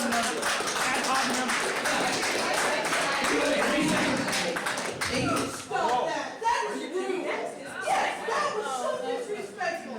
He was invited. I felt like he was disrespectful. I didn't attack anybody. You're a moderator right now, and you're not acting like this. Yeah. I'll leave. I will leave. You guys, you are a problem. You are not listening. You are arguing semantics the whole time. That's the woman who Instead grabbed the of actual real life things. You've also explained, God, this is so problematic. You know that you guys bullied everybody into being here, and you guys are telling us about how to deal with bullies. Well, ignore Ma'am, them. thank you so much for coming, really, from the bottom of my heart. I'm truly grateful that you came. Don't platitude me. I'm not platituding you. I'm genuine. I think the Republican group here has platituded everybody who's tried to understand, tried to be involved. The people who you wanted to debate with, they wanted to sit down with you guys and make rules, and you didn't do that. You guys took it upon yourselves to say, hey, you guys need to come or else you're going to agree with us. And you said, I mean, I'm very sorry you feel that way, ma'am. We worked very hard to be fair in this No, process. I mean, I wrote to several people online I have to be and fair to said, the hey, next you person guys in need to line. work. Thank you very much. I'm not done. I understand that, but the rules that were set forth were 1 minute per person. No, nobody announced that about the, did anybody hear that PH had 1 minute? I don't think anybody here really heard that. I didn't hear any rules for this before coming.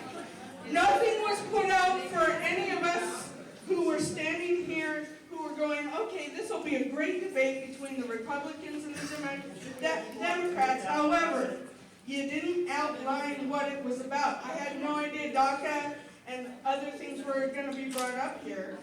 You didn't lay out the forum or any of it in public before bringing it here. And then, you told this guy that he couldn't have somebody substitute for him? That was awfully rude, too, because obviously they understand intersectionality, they understand nuance, they understand context, and you guys don't want to play fair by understanding the things that are the biggest reasons for us being here. You don't want to hear it. You don't want to hear context, and you don't want to try and play fair. You want to stack the deck. Ma'am, is your name Lisa? My name is Lisa Sawyer, and I am an advocate for transgender, lesbian, gay, bisexual people. I am here for all the black people who are working their hardest to fight the colonialism. Thank you for coming. And for all the DACA people who should be here. And you need to be respectful on both sides. Being respectful isn't included in your microphone. Ben, thank you. Ben. Yeah, but chastising him, that's inappropriate. Well, If you you are chastise not me. moderator, It's okay. you need to stay That's- neutral. Exactly. Thank you. I got this.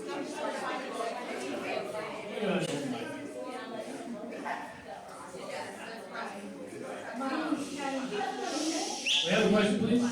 I'm old, so you gotta listen to me because I want to say something. I think there's a lot of emotion here. And the emotion is about hate, and hate is an emotion. And you cannot judge someone's emotion. So I don't really have a question for anyone in particular, but I'm a mother of 6, 3 boys and 3 girls. I'm proud of their sexes. If they chose to go another way, that's a choice. But I am not going to support it if I don't believe in it. That makes you a bad mother. That's fucked up. That's a woman. You show her respect. No, We would love for everybody. I'm not. Oh my Okay. Alright. I would just like to take a second to acknowledge the fact that, like, I came here with a super open mind and I didn't know what was gonna, happen here. But, so just a couple things. Once again, I thank you for your time because your outlook on things is, like, such a refreshing perspective. Because I don't know if I'm more liberal or just young and stoked that there's stuff like this going on in a college where people have just, like, an open forum. Oh, good. Yeah, the other thing I wanted to say was you kind of went, like, this is a question for you. I would like to hear Joe's standpoint on this, yours as well, Jamie. We did talk about parental rights and stuff, but something that you guys didn't really touch on was conversion therapy. In your words, there's really no need for it because the parent always knows what's right.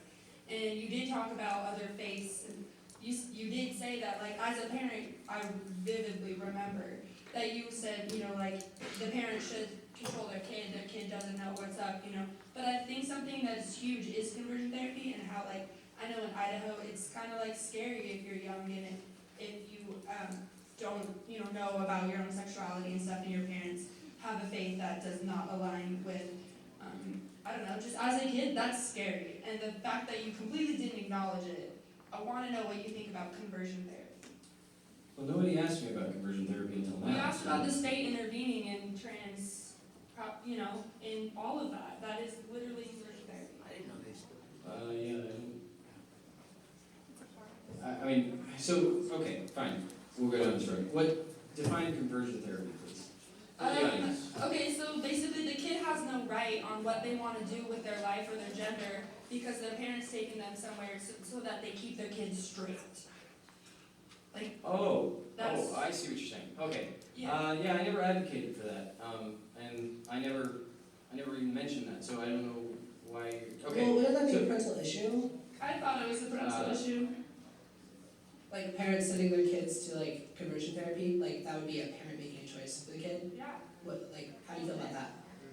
how do I feel about a parent injecting them with hormones to make them straight? That's what you're asking me? No, you go through, like, it's like a psychological brainwashing, basically. And if you're under 18 and your parents think you should be straight, then they can take you there, and that, you know, like there are like you said that there are going to be, or I guess you argued that not all physicians are right, and I just wanted to know, what do you think about physicians who think that, or psychologists or therapists that think that they can make a person straight?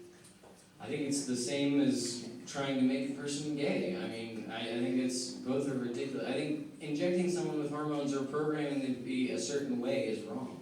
So, I mean, I don't really understand your confusion here.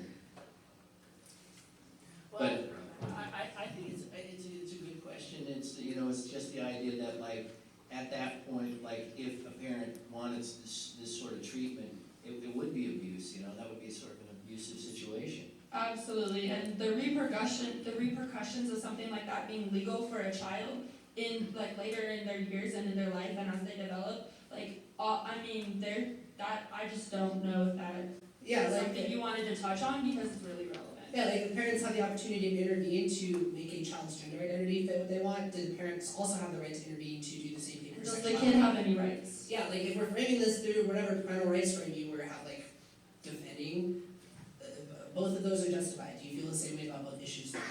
I am not for programming a child in any way, shape, or form, except in the way of disciplining them and raising them to be contributing adults in this country.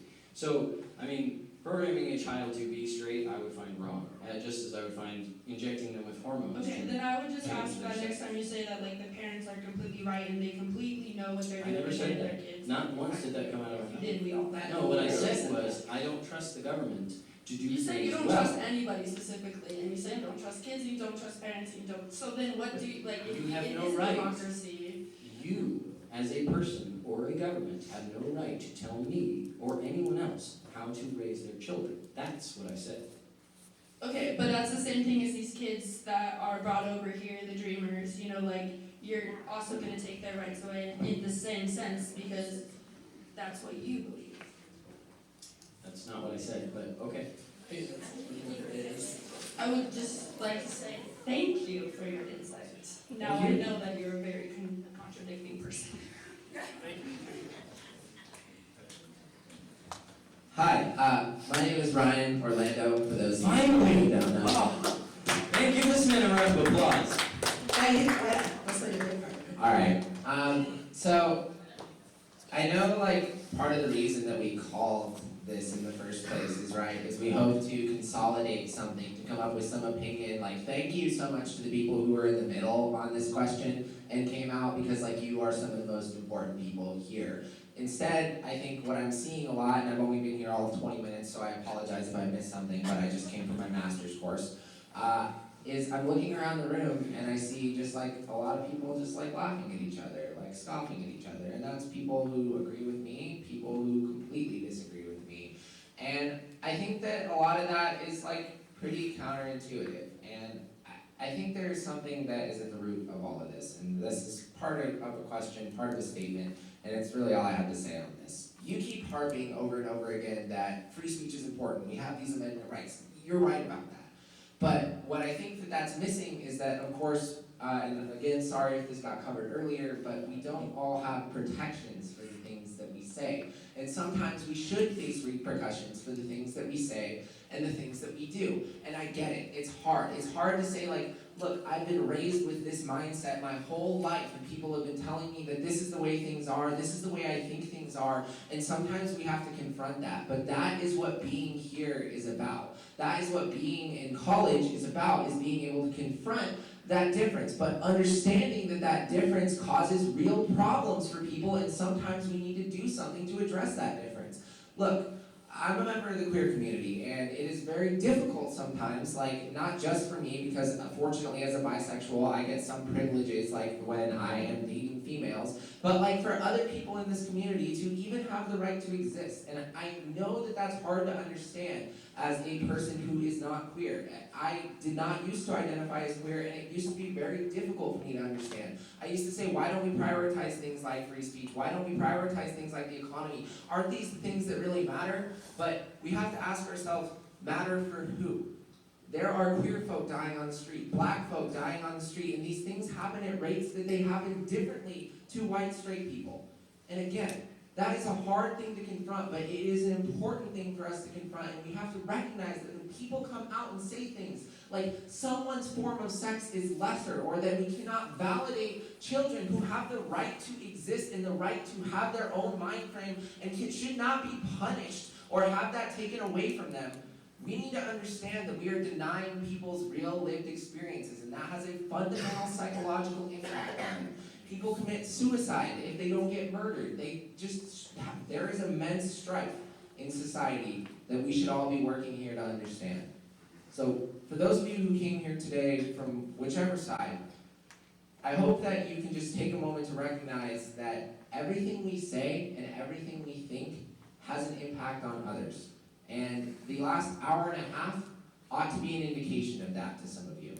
And that's why when people make statements that cause problems for other people, that we really have to take a fundamental interrogation as to what we are going to do with those statements. You have the right to say them, but not the right to get off scot-free for them.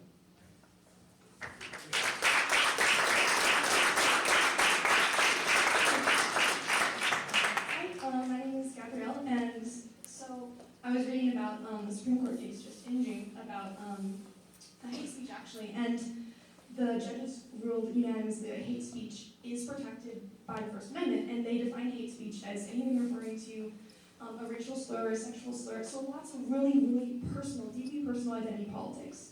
And yet those negative comments are technically protected as of June. And furthermore, viewpoint discrimination, which is where you shut down someone else because you disagree with their opinion, is illegal, according to the Supreme Court as of June. And so my question is, I'm going to make some assumption, but if you agree with that holding, what can we do practically to reach out to the people who are marginalized? And again, an assumption, if you disagree with that ruling, how do you protect the minority peoples who could be victimized by those who use their power to use claims of hate speech or any kind of regulation to shut down opinions that they don't like? How do you protect the minorities? Just you first. Do I agree with the first ruling or the second ruling? Are we talking about? If you agree that hate speech should be protected, then what can we practically do to reach out to those who are marginalized? So, I mean, again, this gets down to your responsibility. How far are you supposed to go? How much identity politics are we talking about? I mean, there's lots of different identities. So, I mean, it really depends on how much energy you have in the day. I mean, there are lots of identities to protect. So, I would say, you can try and fight as hard as you can, but if you want to live in a free country, you have to allow that sort of thing, and that sucks. But you know what? Again, those people are jerks. Like, why do you care? It doesn't matter. They are so small and irrelevant. What if it does matter to you personally? Like, what if it matters to me? What can I do? Or what can someone do on my behalf? Just do whatever they want to, which you can speak up for them. Okay. But if all they're doing is speaking, you don't have a right to punch them in the face. I mean, you can, but you'll probably go to jail and be accused of assault, and you have to do a bunch of legal work, So, I mean, it depends if you want to live in a free country or not. That's the question. Do you want to live in a free country? Yes, where everyone is safe. Well, good luck finding that country. We're trying to make it. Well, if you're in charge, there would be no hope in finding that country. But what I think is, I don't know, I disagree with that ruling. I would just say, reverse it. I would just say when somebody says some like racist or homophobic or something pretty messed up, that your response should be to directly confront them, and that doesn't necessarily have to mean punching them in the face, even though that would be my preferred method. Right, so my question though is, if we have legal restrictions on what someone can say, how do we ensure that those with power don't use those legal restrictions to suppress minorities? As long as those restrictions exist, that's exactly how it's going to be used, which means that reversing that decision and like doing it even though it's illegal is just like gonna be necessary. like you know, I don't know, insert something about civil disobedience and Gandhi. Yeah. So you're saying that if you hold a racist or hateful idea, you should speak it regardless of restrictions? No. Okay, You so should oppose those, even though there are legal restrictions. And so if you're a minority and someone else is using their power to claim that your opinion is hateful, how are you protected if you don't have restrictions? I don't think you're protected anyway. Like, the law is honestly always on the side of the cis white male, and we just have to like fight that to go against that. Like, all right, awesome, thank you. Yeah. Hey Ben, maybe hold on to the mic. Just make sure you. I mean, I don't really care as long as the ideas are discussed. That's all I really. We just had a long line. That's all. Okay, fair enough. So I'll try and make this quick. First off, I just want to say that in the name of classical liberalism or any ideology that values free speech and the clash of ideas, I'm vastly disappointed by the amount of drama that had to take place just because speakers had to change. Due to the fact that this was just supposed to be a clash of ideas, I understand that there are agreements made between people, you know, that certain individuals have to talk to each other, but if what is valued at the end of the day is the discussion of ideas, the fact that we made this a huge dramatic case kind of honestly made this feel like a waste of time, quite honestly. We could have been spending this time learning a lot more about either advocacy, but we decided to make it a really huge deal. You know, we pretty much have to be open to compromise. My question is actually for Jamie. So in the context of a legal framework of personal accountability, what do we do with 8-year-old Nazis, if I may? Because if we trust them to have the responsibility to go through with whatever, I suppose, sex change or whatever they want to do that validates their gender expression / gender identity, then does that accountability also go towards the legal field of crime? That is a very interesting question. I don't know. Yeah, 8-year-old Nazis should also be held accountable for their opinions. I don't necessarily say go punch 8-year-olds. But I think that, I don't know, honestly, like, being in the care of Nazi parents is probably just messed up. I just want to say to the switching of speakers, I was grateful for the break. Yeah. If I may follow up, so then what legal repercussions, for example, if hate speech is committed and it, you know, if hate speech is considered a crime under a legal framework, should that child face the same punishment as an adult? Well, I think that under the law more generally, that children interact with the law in a lot of different ways. Like, children have significantly less rights as a person and are, like, you know, I'm not going to put a child in jail for saying something racist, but I think that there should be consequences, like, even, like, expulsion from a school if it's making a school environment unsafe for other people. I don't know. I'm just going to say we should always prioritize people's safety over people's nebulous right free speech. So if I may clarify, due to the fact that it seems like, obviously, since children have different neurological development, and that definitely factors into how they interact with law and power structures and etc., should everything be taken in a contextual basis in that case, is what you're advocating for? Contextual? In the sense that they evaluate how mature, how conscious the 8-year-old was of their behavior. I don't know, like, if the 8-year-old's going to keep saying racist things, like, get him out of school. Okay, so then why is there a distinction between children and adults under the legal framework? Why is there a distinction? Well, I think the distinction is, like, you would handle an 8-year-old saying something racist differently than you would, like, a 30-year-old man. Like, 30-year-old man should probably be more accountable to his decisions than an 8-year-old, and while the 8-year-old probably deserves, like, some understanding, like, that probably means, like, talking to them about it, and if it continues, like, removal. Like, there's no reason why other children's access to a safe learning environment should be prioritized over, like, ignorance. My question is for you, Ben. So it sounded like during the debate you kind of solidified the fact that you think that children are the charge of their parents, and that the parents are the ones who are kind of responsible for making decisions for them with their gender identity, etc. If we are applying that same lens of basically children have no autonomy, how are we basically addressing the issue of DACA? Because children do not have the autonomy to come into their country. Their parents brought them here. So why are they facing the consequences for a law that they did not themselves break because they have no autonomy whatsoever. Well, I mean, that has to do with accountability as well, right? So we're talking about two different things, but if you are talking about a child and it is your charge, it is your responsibility. If the parents need to be forcibly removed from this country for breaking the law, then, you know, why wouldn't you bring the kids with them? I mean, that's, right? You don't want to separate the families? Well, So, I mean, the issue of the matter is that most DACA recipients are over the age of 18 right now, which means that they actually aren't their parents' charge anymore, and they have this, well, like, you know, newly discovered sense of autonomy. So why are we paying for why are we forcing children to pay for the sins of their parents? I mean, again, they broke the law. So it's not about forcing children to, I know the children didn't break the law. I'm not saying that the children broke the law, I'm saying the parents did. Because, okay, DACA was a very unfortunate thing that occurred, okay? I can't agree with you more there, okay? What happened was very unfortunate. It was very badly handled by both sides. I couldn't agree more. The problem comes in with fixing it, right?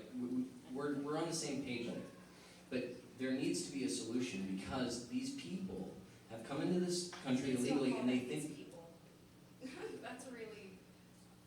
Okay, illegal immigrants came into this country illegally. It's like a... Illegal immigrants came into this country illegally. I'm just trying to communicate with you. I'm not trying to be offensive. They came into this country illegally. There needs to be some accountability. Otherwise, illegal immigrants can keep coming into this country and expecting that their children can stay. You give a mouse a cookie, he'll want a glass of milk. This isn't a complex concept. I mean, it's happening. So, I mean, what is your solution for stopping illegal immigration? Do you have one? I don't think that immigration should be illegal. Well, No human I is mean, illegal. if you're coming into, so would you let anyone into your home? No, because that's my fucking house. Please, again, there are children watching this. I'm not trying to be rude, but... Okay, don't tell me, So, sir. regardless, we are talking about our home. This is our home. This is our country.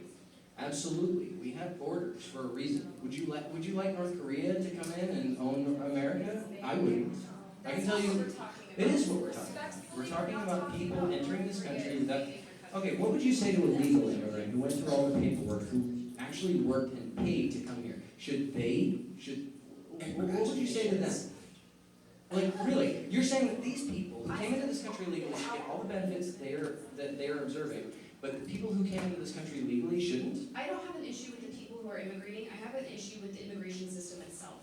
People I who agree. come through the immigration system, do all the papers, pay all the money, do all the education, everything like that, I commend them for doing that. That's a great responsibility, and that's something that I've never actually had to deal with because I'm white and I was born here. And the same thing for you. And so we have to kind of take a step back. We have to understand that is a really challenging process. Not all people make that decision. If you have an issue with the people that choose to break the law, that's your issue. I don't have an issue with them because I don't agree with the existence of that law. However, you can have an issue with those people, those lawbreakers, those criminals, but you cannot have an issue with their children. You can't want to deport their children who did nothing wrong, who are going to other countries where they don't know grandparents, they don't know aunts, uncles, siblings. Maybe their parents who came here illegally decided to go through the legal route and found a way to assimilate into our country. And they're going, and they have no family, they have no friends, they have no hope, they have no basis, they have no education that's relevant to the country that they're being thrust into. It's a foreign country for them too. If I were brought here when I was 2 years old and the government just decided to turn around tomorrow and say, no, you're going back to Mexico, I wouldn't know what the hell I was doing. And a lot of DACA recipients are in that exact same situation. Yes, it's an incredibly evil and unfortunate situation. I'm not going to disagree with you at all. Not on that. Okay, we have time for about one, maybe two more questions. Don't worry, if you don't get a question in, we're just going to kind of hang around afterwards and come up to us and ask us personally what's going on. So. I don't know if you're hanging around and I'm just extended. Well, if we're all just going to hang around in here anyways, we're not extended, so I don't care. Oh, but everybody's excused at that time and the event's over. We're going to start backing up. But we'll be kind of in the hallways or in here. Just Hi, yeah. I have a question. It's for both of y'all as well as the audience. Who the hell did this event benefit? Because all I've seen, and I'll admit I've only been here for about half of the event, but all I've seen is a right-wing white boy fillet himself in front of a crowd full of onlookers and ignore every single fact he's confronted with. And honestly, at the time I've been sitting here, I could have carried a fucking box full of food down to a homeless shelter or done 1,000 different things that actually helped people. But no one's being helped here. It's just a bunch of people trying to talk someone into sense, and it's the factual equivalent of beating our heads against a wall. So what are we doing here? Goodbye. Just, hold on, just so everybody knows. Just so everybody knows, the next time we have an event like this, it's going to be more of a forum. There's going to be a lot of speakers, not 2 people. It's not going to be debate style. We encourage everybody to come to our meetings, or the Young Democrats meeting, and give us some tips, like what should we do next time. So if you want to get involved and actually help us change it the next time, go ahead and again, we'll be here. You can find out more about the clubs, and then we can constantly improve. Thank you. Thank you. I'll try to make this quick. And I actually have a question for both of you. And thank you both so much for being here and for sharing all of your ideas. You know, the fact that there's so much energy and there's so much enthusiasm, I think is a really good thing, even though we might be fighting and we might be arguing. I think that's great. It shows that people are enthusiastic and people want to make a difference and people want to make a change, which is what I think is important. So my quick question for both of you is, I'm a historian. I've published 2 books through the School of Public Service. So I really love history. It's something that I really care about, something I'm passionate about. So when we were talking about the Confederate statues, you know, I think, and I'm white, so I will never understand the suffering and the pain and agony at any kind of level that any sort of minority has experienced in this country. I never will. I'll never understand that. And you know, reading history and studying history, there's a lot of sucky stuff that happened in America. It's true, there's a lot of sucky stuff that happens everywhere. So my question for you is, at what point do we start to erase history? Or at what point does erasing history become important? Or at what point does, you know, saying Confederate statues need to come down, the Confederate statues need to be in a museum, they need to stay up. At what point do we decide what's important in American history and what isn't?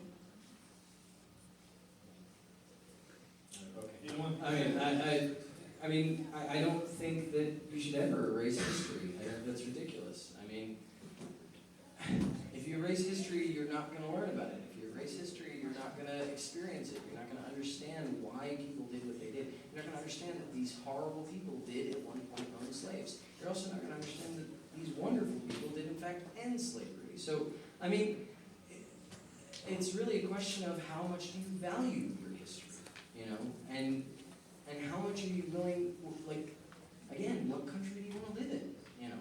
That's the question. What country do you want to live in? I don't care what the color of your skin is. I care who you are. I care what you do. I care what you fight for. I don't know. I just still don't see any reason why the statues are integral to history in the first place. Like, it's a monument that is celebrating something. Like, it's not a history book. Like, this side is not about, like, taking out these bad things as part of our history, but just, like, turning down monuments to, like, literal racism. And I'd even argue, I don't know, I would argue, honestly, that slavery is still in existence today. Like, more black bodies are incarcerated right now than there were ever in slavery. And forced into free labor. Like, that's probably indicative of the fact that, like, something needs to be done. And I think that there's, out of these 2 positions here today, one person is advocating for just, like, passively keeping it up and kind of apologizing for it, and the other side is advocating actually doing something about it. And I would say that that's the side that I would want to be on. I just have a really quick follow-up. So do you think that they should, you know, just as an example, should they come down completely? Should they be put in a museum? What do you think? Do you think it's even important anymore to have, you know, do you think it's important at all to have anything like that in our country? Personally, I don't see the reason why we should keep them up, because it sucks and it's a crappy part of history. But what do you think? I don't know. Melt them down, sell the minerals, and do them as reparations. Like, why not? Can I say something? That'd probably be something pretty good for charity. So just a little interesting factoid. So for my dissertation, I studied Leopold II. There's a museum in Belgium called the Royal Museum of Central Africa. And if you know anything about Leopold II, he was responsible for like millions and millions of deaths in Central Africa. And for years, this museum, up until like 3 years ago, they showed him as a humanitarian. All the statuary and all that stuff showed him as a humanitarian. So what they've done with the statues now is they've tried to establish some context by explaining the story beneath the statue so that folks understand who he was and what he did. And in that sense, it's a way to keep the statues up, but also tell a more nuanced story. Okay, thank you. Well, we are out of time, and we are on school's time. I'm sorry. People in line that have questions, just come up while we're tearing down.